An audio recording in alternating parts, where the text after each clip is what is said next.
నమస్తే జనం న్యూస్ కి స్వాగతం వార్తల్లో ముందుగా ముఖ్యాంశాలు జల్వన్ మిషన్ జగన్ ప్రభుత్వం 4000 కోట్ల దుర్వినియోగం చేసింది deputy CM Pawan Kalyan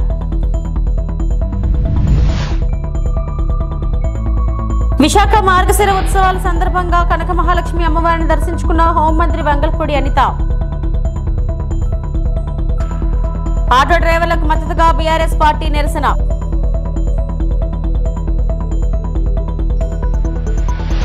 జలవన్ machine లో గత ప్రభుత్వం 4000 కోట్ల దుర్వినియోగం చేస్తుందని AP deputy CM Pawan Kalyan విమర్శించారు.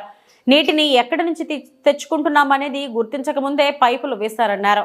విజయవాడలో జల్ జీవన్ మిషన్ అమలుపై గ్రామీణ నీటి సరఫరా పారిశుద్ధ్య విభాగం ఆధ్వర్యంలో నిర్వహించిన రాష్ట్ర స్థాయి వర్క్ షాప్ లో ఆయన మాట్లాడారు. తమ ప్రభుత్వం అధికారంలోకి వచ్చాక 70,000 కోట్లు మంజూరు చేయాలని కేంద్రాన్ని కోరినట్లు పవన్ తెలిపారు. ఈ మేరకు కేంద్ర మంత్రి సిఆర్ పాటిల్ ను కోరామన్నారు. పూర్తి వివరాలతో రావాలని ఆయన సూచించినట్లు వివరించారు. జనవరి నెలాఖరుకు డిపిఆర్ తీసుకుని జల్ శక్తి మంత్రికి ప్రతిపాదన పంపిస్తాం. జల్వన్ మిషన్ ను మరింత బలోపేతం చేస్తాం. అనేక మంది అనుభవిస్తున్న నీటి సమస్య పరిష్కారాన్ని తొలి ప్రాధాన్యంగా తీసుకోవాలి. రోజుకు మనిషికి సగటున 55 లీటర్ల పరిశుభ్రమైన నీటిని ఇవ్వాలన్నదే ప్రధాని మోడీ కళ. నిరంతరం ప్రతి ఒక్కరికి నీటి సరఫరా ఉండాలనే ఆకాంక్షతో జల్ జీవన్ మిషన్ ప్రారంభమైందని పవన్ పేర్కొన్నారు. మీరు రిజర్వాయర్ నుంచి తీసుకొని మీరు అది ప్రజలకు ఇవ్వాలి, అంతేగాని గ్రౌండ్ వాటర్ నుంచి కాదు ఇదని చెప్తే. కానీ గత ప్రభుత్వం చేసిందంతా ఏంటంటే మన అడిగిన పర్పస్ ఏంటంటే కేంద్ర ప్రభుత్వం ప్రాజెక్ట్ ఇది రిజర్వాయర్ నుంచే తీసుకోమని చెప్పింది. కానీ గత ప్రభుత్వం ఈ 4000 కోట్లకు కూడా, ఎందుకంటే మనం కొత్త ప్రభుత్వం వచ్చాక దాదాపు 700 కోట్లు మనం తీసుకున్నాం. మనం చేసిన మనం తీసుకున్నది. ఇప్పుడు జల్ జీవన్ మిషన్ కింద వాళ్ళు అడిగింది ఏంటంటే మనకున్న దాదాపు 38 మేజర్ సస్టైనబుల్ సోర్స్ రిజర్వాయర్స్ ఉన్నాయి మనకి. వాటికి సంబంధించి 95.44 ట్యాప్ కనెక్షన్స్కి 38 ఈ వాటర్ రిసోర్సెస్ నుంచి సస్టైనబుల్ వాటర్ రిసోర్స్ని తీసుకోమని ప్రతిపాదన ఉంది. కానీ గత ప్రభుత్వం ఏం చేసిందంటే 4000 కోట్లు కూడా గ్రౌండ్ లెవెల్లో చూస్తే కంప్లీట్గా కేంద్ర ప్రభుత్వం నిబంధనలకు వ్యతిరేకంగా చేశారు. ఏదో 1-2 స్కీములు తప్ప మిగతావన్నీ కూడా, అంటే ముందు పైపులు కొనేశారు. ఫస్ట్ ఎక్కడైనా సరే మనం నీటిని ఎక్కడి నుంచి తెచ్చుకుంటాం అనేది గుర్తించడం మానేసి ముందు పైపులు వేసేసారు. అవసరమైతే ఒక బోర్ పాయింట్ తవ్వేశారు. అలా ఇచ్చేస్తే ఇక్కడ మీకు చూపించదలుచుకుంది ఈ ఈ 2 మ్యాప్స్ ఉన్నాయి ఇక్కడ. యాక్చువల్ జల్ జీవన్ మిషన్ తాలూకు ముఖ్య ఉద్దేశం ఇది. 38 సస్టైనబుల్ రిజర్వాయర్స్ నుంచి ఇది దీని మ్యాపింగ్ ఇలా ఉండాలి. ఈ రెడ్ ఎందుకున్నాయి ఇక్కడ, ఈ రెడ్ ఇవన్నీ ఎందుకున్నాయి అంటే ఇవన్నీ బోర్ పాయింట్స్తో చేసింది. బోర్ పాయింట్స్ నిరంతర సరఫరా ఉండదు. ఏదో ఒక 5 నెలలు రావచ్చు, లేదంటే వాటర్ చెరువులు బోర్లు ఎండిపోతే మళ్ళీ ఆగిపోతాయి. సో ఇట్లాగా వీళ్ళు 4000 కోట్లు ఖర్చు పెట్టినా కానీ వాస్తవానికి అవేవి పనిచేసే పరిస్థితిలో లేవు. సో దిస్ ఇస్ 4000 కోట్లు దుర్వినియోగం అయిపోయినట్టుగా మనం భావించవచ్చు. సో అందుకని మళ్ళీ తిరిగి కొత్త ప్రభుత్వం వచ్చాక గౌరవ ముఖ్యమంత్రి శ్రీ నారా చంద్రబాబు గారి ఆధ్వర్యంలో, ఆయన నాయకత్వంలో ఆయన మాకు చెప్పిన ఈ ప్రమాణాలు కానీ ఆదేశాలు కానీ మేము ఈ సస్టైనబుల్ వాటర్ సోర్స్ని ఎంత బలోపేతంగా ముందుకు తీసుకెళ్ళాలి, అలాగే ఎలాగ దీన్ని ఈ కన్జర్వేషన్ ఒక దీన్ని భాగం చేయాలి, దీంట్లో వీటన్నిటిలో మేము ముందుకెళ్తాం. మొన్న నేను సిఆర్ పాటిల్ గారి దగ్గరికి కూడా నేను వెళ్ళినప్పుడు కేరళ 45,000 కోట్లు అడిగింది. మేము అడుగుతుంది కనీసం మాకున్న రాష్ట్రానికి మాకున్న పరిధి కనీసం ఒక 70,000 కోట్లు. విశాఖ మార్గశిరం ఉత్సవాల సందర్భంగా కనక మహాలక్ష్మి అమ్మవారిని దర్శించుకున్న హోంమంత్రి వంగల్పూడి అనిత మంత్రికి పూర్ణ కుంభంతో స్వాగతం పలికిన అధికారులు. ఆలయ సాంప్రదాయం ప్రకారం మంత్రి చేత అమ్మవారికి ప్రత్యేక పూజలు చేయించిన వేద పండితుల ఆశీర్వచనం అనంతరం హోంమంత్రికి జ్ఞాపికను అందజేసిన అధికారులు.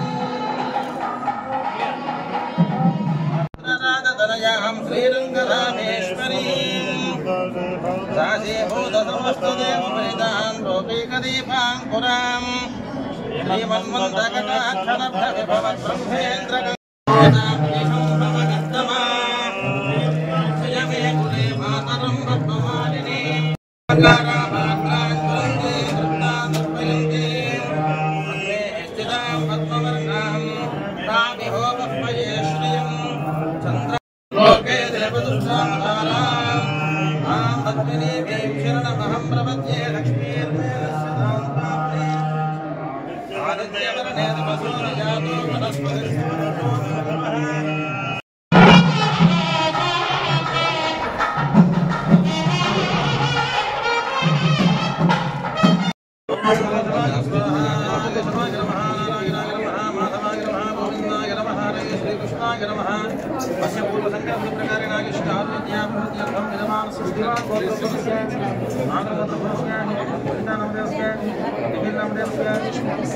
అసెంబ్లీ ఎన్నికల్లో ఆటో డ్రైవర్లకు ఇచ్చిన హామీలను వెంటనే అమలు చేయాలని బీఆర్ఎస్ కార్యనిర్వాహక అధ్యక్షుడు కేటీఆర్ నిరసన వ్యక్తం చేశారు.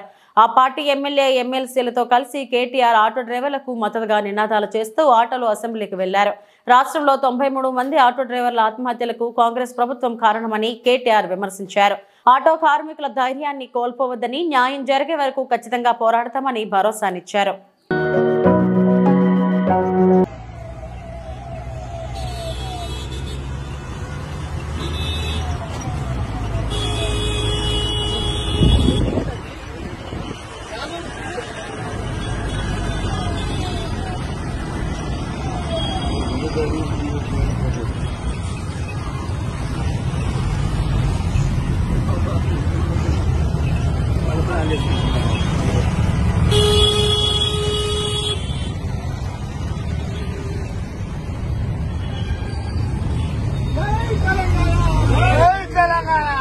బీఆర్ఎస్ పార్టీ 10 ఏళ్ల పాలనలో రహదారులను విధ్వంసకరంగా మార్చిందని ఆర్ఎండ్బీ శాఖ మంత్రి కోమటిరెడ్డి వెంకటరెడ్డి విమర్శించారు. రాష్ట్రంలో మట్టి రోడ్లు లేకుండా చేస్తామన్న కోమటిరెడ్డి కేంద్ర రాష్ట్ర ప్రభుత్వాల సహకారంగా పనులను వేగవంతం చేశామని తెలిపారు.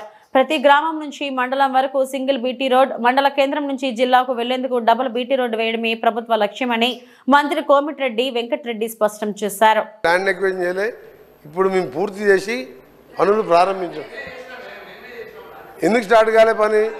మీ అధ్యక్ష వాళ్ళు చేస్తే కేంద్ర మంత్రి గారు గడ్కరీ గారు ఫౌండేషన్ వేస్తే గౌరవ అధ్యక్షులు గౌరవ స్పీకర్ సార్ గౌరవనీయులు మీ కాన్స్టిట్యూన్సీ అక్కడ మీరు కూడా మాకు ఆదేశించారు. ముఖ్యమంత్రి గారు కూడా కొడంగల్ పోయే రూటు అక్కడ ఎక్కువ యాక్సిడెంట్లు అయ్యే జోన్ అది. మేము వెంటబడి ట్రాన్స్లోకేట్ ట్రీస్ని కూడా చేంజ్ చేసి నిన్న మొన్న వర్క్ స్టార్ట్ చేసినాం. 3 ఏళ్ళకి ఎక్కడైనా మీరు పోయి చూడండి, నాకైనా వీడియోస్ ఉన్నాయి పంపిస్తాను. అలా చెప్పుకుంటూ అధ్యక్ష ఈ రోడ్డు ముందుగా మదన్ గారు అడిగిన రోడ్డు విషయంలో సకాలంలో డిపిఆర్ పంపించి అపాయింటెడ్ డేట్ తీసుకొని మీరు చేసి ఉంటే ఇప్పటికీ అది 165 కిలోమీటర్స్ సార్. అది 3,000 కోట్ల రూపాయల రోడ్డు అది. ఆ రోడ్డు మీరు దాని మీద రివ్యూ చేసి చర్యలు తీసుకుంటే ఇప్పటికి స్టార్ట్ అయ్యేది.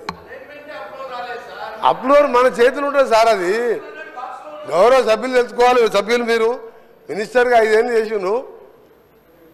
ఇక మీ అనుకుంటే ఎక్కువ నేను విమర్శించదలుచుకోలే. ఇప్పుడు అయిపోయిన దాని గురించి మాట్లాడి సమయం వృధా అధ్యక్ష. 10 ఏళ్లలో రాష్ట్రంలో రోడ్లను విధ్వంసకరంగా చేసి గుంతలేని రోడ్లు లేదు అధ్యక్ష. గతంలో కేటీఆర్ గారు గౌరవ సభ్యులు ఎక్కడైనా గుంత చూపి 1000 రూపాయలు ఇస్తున్నారు. మేము పోయి చూద్దాం అధ్యక్ష. ఈరోజు కూడా మేము ఇప్పుడిప్పుడే గుంతలు ఊడుస్తున్నాం. రోడ్లు లేని అధ్యక్ష. గుంతలు లేని రోడ్డు ఎడుతున్నాం. మనకు సమయం ఇచ్చేది కాదు. రాష్ట్ర ప్రజలందరూ రోడ్ల మీద తిరుగుతున్నాం. సభ ద్వారా వాళ్ళు వింటున్నారు. రోడ్ల పరిస్థితి ఏందో, పంచాయతీరాజ్ గారు రోడ్ల పరిస్థితి ఏ విధంగా ఉంది, మా రోడ్లు ఏముంది, అవన్నీ కూడా మేము ఒక ప్రణాళికాబద్ధంగా క్యాబినెట్లో పెట్టి పెండింగ్ ఉపకార వేతనాలను ప్రభుత్వం వెంటనే చెల్లించాలని కుత్బుల్లాపూర్ ఎమ్మెల్యే వివేకానంద డిమాండ్ చేశారు. ఉద్యోగాలు వచ్చినా బకాయిలు చెల్లించక సర్టిఫికెట్లు తీసుకోలేని పరిస్థితి ఉందని విమర్శించారు. కాంగ్రెస్ ప్రభుత్వం విద్యార్థుల పట్ల సానుకూల ధోరణితో ఉండాలని వివేకానంద కోరారు. ఈ ఏడాది విదేశీ విద్యా ఉపకార వేతనాలకు సంబంధించిన దరఖాస్తులపై స్పష్టత ఇవ్వాలని కోరుతూ కాంగ్రెస్ ప్రభుత్వం లంచం తీసుకోకుండా ఏ పని పూర్తి చేయడం లేదంటూ అనుచిత వ్యాఖ్యలు చేశారు. దీనికి స్పష్టంగా సమానం చెప్పాలని చెప్పి మంత్రి గారు కోరుతాను అధ్యక్ష. ఎందుకంటే భవిష్యత్ తరాల గురించి పెట్టుబడి విద్యార్థులపైన చెప్పి ముఖ్యమంత్రి గారు అన్నారు. కానీ భవిష్యత్ తరాల వారిది మరి ప్రశ్నార్థకంగా అంధకారంగా కనపడుతోంది ఈ యొక్క చర్య వల్ల అని చెప్పి చెప్పక తప్ప అధ్యక్ష. అధ్యక్ష, రెండోది, మనకి దగ్గర మన బడ్జెటే 3 లక్షల కోట్ల బడ్జెట్, 1,27,000 కోట్ల రూపాయల అప్పు ఈ ఏడాది కాలంలో జరిగినట్టు స్పష్టంగా అర్థమైంది. ఒక 100 కోట్లు పేద విద్యార్థుల నుంచి వెచ్చించడానికి ఎందుకు ప్రభుత్వం వెనకబోతుందని చెప్పి ప్రశ్నిస్తాను అధ్యక్ష. ఈ నిర్లక్ష్య వైఖరికి కారణం ఏందో చెప్పాల్సిగా నేను మంత్రి గారికి కోరుతాను అధ్యక్ష స్పష్టంగా. అధ్యక్ష, మీరు ఓవర్సీస్ స్కాలర్షిప్ గురించి అడుగుతున్నాను. ఓవర్సీస్ స్కాలర్షిప్ లో మీరు ఇచ్చినట్టు మేనిఫెస్టోలో ఈ పేద మధ్య తరగతి అన్ని వర్గాల ప్రజలకు అధ్యక్ష, ఎస్సీ ఎస్టీ బీసీ మైనార్టీ ఉన్నటువంటి అగ్రవర్గాల పిల్లలందరూ కూడా 20 లక్షల నుంచి 25 లక్షల రూపాయలు చేస్తా అని చెప్పేసి మాట ఇచ్చి ఇప్పటి వరకు దానికి కూర్చోలేదు అధ్యక్ష. కొత్త 5 లక్షలు ఎక్కువ కానీ కొండ నాలుగకి మందేస్తే ఉన్న నాలుగు కొడిపోయినట్టు ఉన్న సంవత్సరానికి రాష్ట్రంలో అత్యంత అవినీతి ఎమ్మెల్యే ఎవరు అని పోటీ పెడితే ఆదిరెడ్డి వాసునే మొదటి స్థానంలో ఉంటాడని ఆరోపించారు. వైఎస్ఆర్సీపీ మాజీ MP Margani Bharat dumping yard contractor వద్ద స్థానిక ఎమ్మెల్యే 2 కోట్లు డిమాండ్ చేశారనే ఆరోపణలు ఉన్నాయన్నారు. అలాగే ఇసుక నుంచి వచ్చే డబ్బులు లెక్క పెట్టలేక ఆదిరెడ్డి 3 కరెన్సీ లెక్కించే మిషన్లు కొనుగోలు చేశారట అని వ్యాఖ్యలు చేశారు. రాజమండ్రి మాజీ ఎంపీ మార్గాని భరత్ తాజాగా మీడియాతో మాట్లాడుతూ కూటమి ప్రభుత్వం వచ్చిన 6 నెలల కాలంలో ఈవీఎం ఎమ్మెల్యే ఆదిరెడ్డి వాసు దంతాల లిస్ట్ లెక్కలేనంత ఉంది. కోటిలింగాల ఘాట్ నుండి 4th బ్రిడ్జ్ వరకు ఉన్న 15 ర్యాంపులో డ్రెడ్జింగ్ చేసి 800 లారీలు ప్రతిరోజు అక్రమంగా ఇసుక తరలిస్తున్నారు. ఇక్కడ ఎమ్మెల్యే మామూలు వసూలు అవుతుంది. లారీకి 8,500 రూపాయలు తీసుకుంటున్నారు. స్థానిక ఈవీఎం ఎమ్మెల్యేకు రోజుకు ఈ ర్యాంపుల ద్వారా 24 లక్షల రూపాయలు ఆదాయం వస్తుంది. ఆనంద్ నగర్, క్వారీ ప్రాంతాల్లో పేకాట క్లబ్లు కూడా స్థానిక ఎమ్మెల్యే ఆదేశాలతోనే నిర్వహిస్తున్నారు. ఇటువంటి ఎమ్మెల్యే అసెంబ్లీలో భూ కబ్జాల గురించి మాట్లాడడం హాస్యాస్పదం. ఎమ్మెల్యే వెనకాలే తిరిగే వ్యక్తులు అనేక చోట్ల భూ కబ్జాలకు పాల్పడ్డారు. ఎమ్మెల్యే గారికి ఒక లారీకి చిన్న లారీ పెద్ద లారీ యావరేజ్ చేసుకుంటే 4,000 రూపాయలకి ఎడుతుందంట. అంటే రోజుకి 600 లారీలు చొప్పున వేసుకుంటే ఈ ఈవీఎం ఎమ్మెల్యే గారి సామ్రాజ్యం రోజుకి 24 లక్షల రూపాయలు ఆయన ఆదాయం. ఎంతండి? 24 లక్షల రూపాయలు రోజుకి. ఇంత దారుణంగా యథేచ్ఛగా ఇంకా వైట్ కాలర్ వేసుకుని మరి దోచే కార్యక్రమం చేస్తూ ఉన్నాడు. శాండ్తో పాటు ఇక్కడ ఆనంద్ నగర్ అదేవిధంగా క్వారీ ప్రాంతాల్లో పేకాట క్లబ్బులు నడుపుతూ ఉన్నారు, బ్రాకెట్లు నడుపుతూ ఉన్నారు. మరి ఏమనాలి అంటే ఇవన్నీ పేకాట క్లబ్బులు నడిపే రింగ్ మాస్టర్ మన ఈవీఎం ఎమ్మెల్యేనే. ఇది కాక అసెంబ్లీలో భూ కబ్జాల గురించి మాట్లాడేటంట. నాకు ఎంత ఆశ్చర్యం వేస్తుందో. వీళ్ళు వెనకాల ఉన్న వ్యక్తులందరూ మరి భూ కబ్జా రాయిళ్ళు వీళ్ళందరూ. భాస్కర్ నగర్లో గౌతమి జీవకారుణ్య సంఘం బ్యాక్ సైడ్ భాస్కర్ నగర్లో ఎన్ని వేల గజాలు హాంఫర్ట్ చేస్తూ ఉన్నారు. తిరుపతి జిల్లా సైబర్ క్రైమ్ పోలీసులు గత నెల రోజుల్లోనే ప్రజలు వివిధ రకాలుగా పోగొట్టుకున్న 87 లక్షల రూపాయల విలువైన 435 సెల్ ఫోన్లను రికవరీ చేసి బాధితులకు అప్పగించడం జరుగుతున్నదని జిల్లా ఎస్పీ సుబ్బారెడ్డి తెలిపారు. బుధవారం తిరుపతి జిల్లా పోలీస్ కార్యాలయంలో ఏర్పాటు చేసిన విలేకరుల సమావేశంలో ఇందుకు సంబంధించిన పూర్తి వివరాలను వారు మీడియాకు వెల్లడించారు.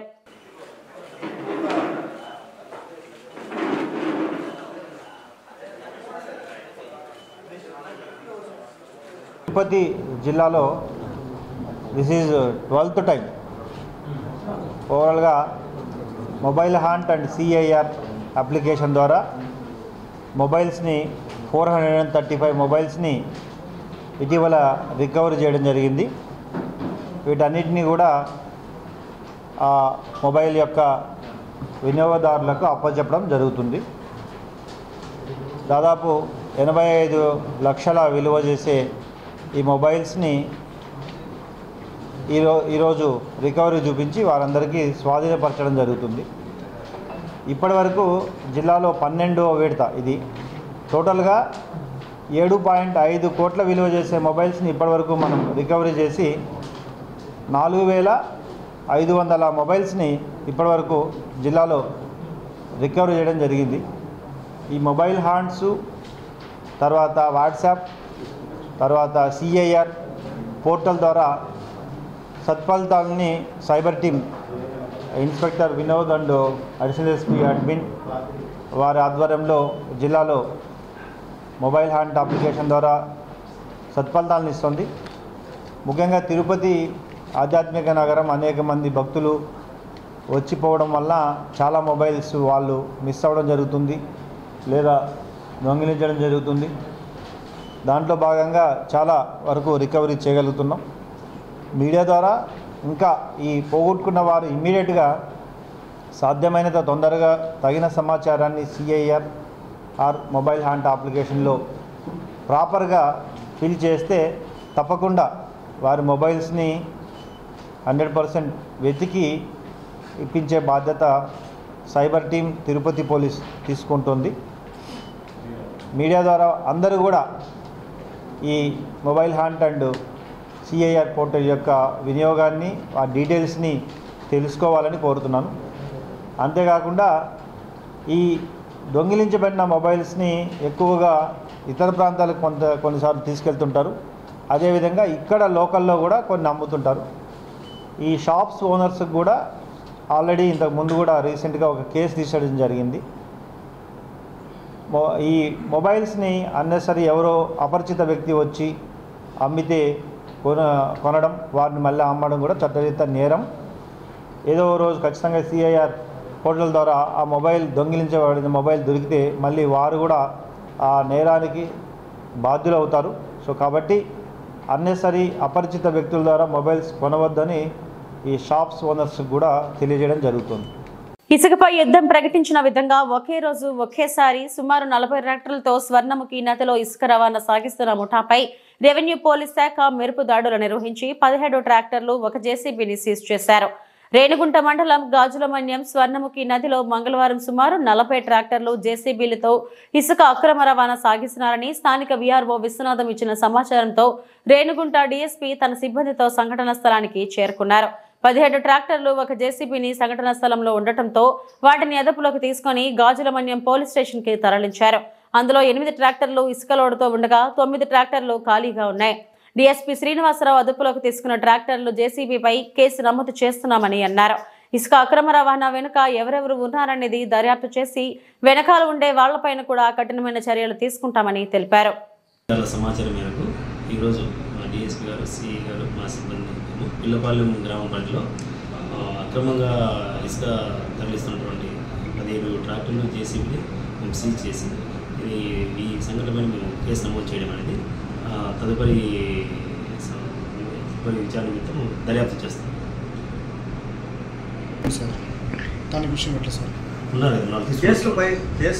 తీసుకుని వస్తున్నారు.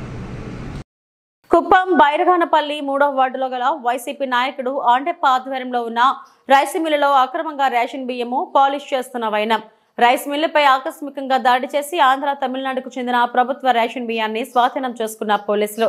సుమారు 5 టన్నుల రేషన్ బియ్యంను స్వాధీనం చేసుకున్న పోలీసులు. వైసీపీకి చెందిన ఆండెప్పపై కేసు నమోదు చేసి రేషన్ బియ్యంను స్వాధీనం చేసుకున్న పోలీసులు.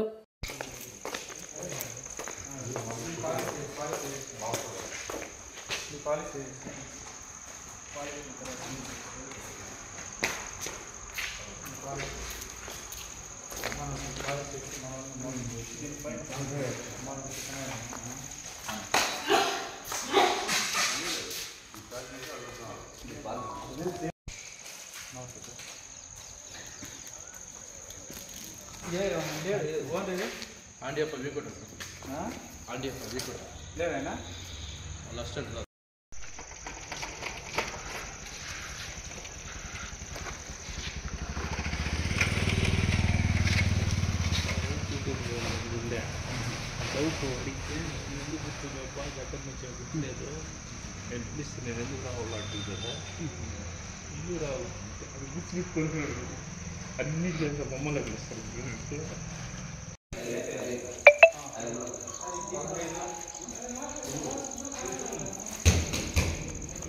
సెటిల్మెంట్కి వస్తున్నా సార్.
ఆళ్లగడ్డ నంద్యాల జిల్లా ఆళ్లగడ్డ మండలం ఎగువ అహోబిలంలో లక్ష్మీ నరసింహస్వామిని మంచు మనోజ్ మౌనిక దంపతులు దర్శించుకున్నారు. మంచు మనోజ్ మౌనిక కలిసి ఆలయంలో కాసేపు ఏకాంతంగా గడిపారు. ఈ సందర్భంగా అహోబిలం రావడం సంతోషమన్నారు. అహోబిలం రావాలని చాలా సార్లు అనుకున్నామని, సినిమా షూటింగ్ ఇతర పనుల వల్ల రాలేకపోయామన్నారు మంచు మనోజ్. దేవుడే పిలిపించుకుంటారు అంటారే అది నిజమన్నారు. ఎంతో భారంగా వచ్చానని ఇప్పుడు చాలా ఆనందంగా ఉందన్నారు. మనసు కష్టంగా ఉంటే ఎవరైనా అహోబిలం రావాలని విశేషమైన దేవాలయమన్నారు. నరసింహస్వామి మీకు ఎప్పుడూ తోడుగా ఉండాలని కోరుకుంటున్నానన్నారు మంచు మనోజ్. మంచు మనోజ్ సినిమా విషయాలు తెలుపుతూ ప్రస్తుతం భైరవ మూవీలో నారా రోహిత్, బెల్లంకొండ శ్రీనివాస్తో నటిస్తున్నాను. అలాగే మీరాయి మూవీ, కిషోర్ తిరుమల మూవీలలో నటిస్తున్నానని తెలిపారు. ఈరోజు ఇక్కడ అహోబిలంకి రావడం నాకు చాలా సంతోషంగా ఉంది. మాకు ఎప్పటి నుంచో అనుకుంటూ ఉన్నాం. నేను రావడం ఫస్ట్ టైం. వెళ్ళినప్పటి నుంచి వెళ్దాం అని చెప్తున్నారు, కానీ అనుకున్నాం కానీ ఎన్నోసార్లు కుదరలేదు. దేవుడే పిలిపించుకుంటారంటారు చూడండి, అది నిజం, మాటలు నిజం. ఈరోజు ఆలగడ్డకి నిన్న మా అత్తగారు జయంతికి పాపని మొట్టమొదటిసారి తీసుకొచ్చాం. అండ్ అది కూడా అత్తగారి జయంతికి తీసుకొద్దాం అని ఇప్పుడు ఎంతో కాలంగా చూస్తున్నాం. షూటింగ్ జరుగుతుంది. ఆవిడ పనుల మీద ఉన్నారు, పిల్లలు. సో ఫైనల్గా నేను బ్రేక్ తీసుకొని ఆ ప్రొడక్షన్ కూడా నాకు ఆఫ్ ఇవ్వడం థ్యాంక్ యూ. అండ్ ఈరోజు ఇక్కడ రావడం చాలా మనశ్శాంతిగా ఉంది. ఎంతో మనసు భారంతో వచ్చాను, ఇక్కడికి వచ్చాము. అండ్ ఊరికి రాగానే మా బంధువుల్ని, మా ఇంట్లో వాళ్ళని, ఇక్కడ అందరినీ చూడగానే చాలా ఆనందంగా ఉంది. వాళ్ళ ప్రేమ, ఆప్యాయత. అండ్ అలాగే ఒకరోజు ఉండి గుడ్లన్నీ తిరిగి వెళ్దాం, ఇక్కడ అహోబిలానికి వచ్చి వెళ్దాం అని నేను రాత్రి రావడం జరిగింది. వచ్చి తిరిగి వెళ్ళాము. కొంచెం చీకటి పడింది వచ్చేసరికి. లేదు, తెల్లారుజామున మళ్ళీ వద్దామని ఈరోజు మేము పొద్దునే బయలుదేరాల్సి ఉండి మళ్ళీ గుడి దగ్గరికి వచ్చి ఇక్కడ టైం స్పెండ్ చేసి కొంచెం దేవుడి దర్శనం, ఇక్కడ కొంచెం టైం స్పెండ్ చేస్తేనే మనసు చాలా ఆనందంగా ఉంది.